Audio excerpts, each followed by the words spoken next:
Here's what the top looks like, pre-drilled, so the 1-inch screws don't fall in. I picked the right drill bit, and then you'll see glue just seeping through, but I marked out where it was first sitting, and then I just put half and half right here. And this is everything you can use that is very inexpensive. I got this wood for free. I got it off my dad because he works in construction, so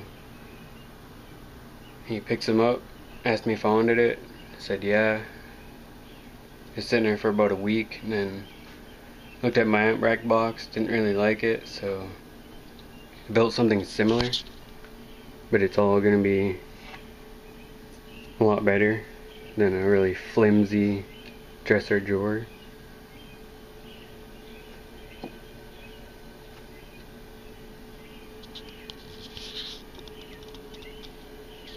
The bass enhancer is inserted here, and the voltmeter is inserted there, so I can read the volts from the amp, so I'm not overdoing it. If I'm dropping volts from my amp, then it's a bad thing.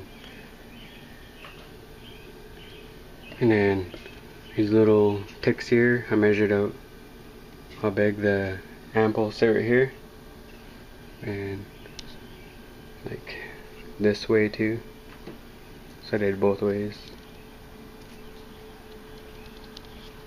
This is pretty easy and simple. It wouldn't really cost that much to do this, and this is going to be sitting in front of my subwoofer because this is the only amp I have for now. But I could make another one, another amp rack, after I get a more bigger, powerfuler amp, one that has higher RMS and low distortion. It's the main things you gotta look out for.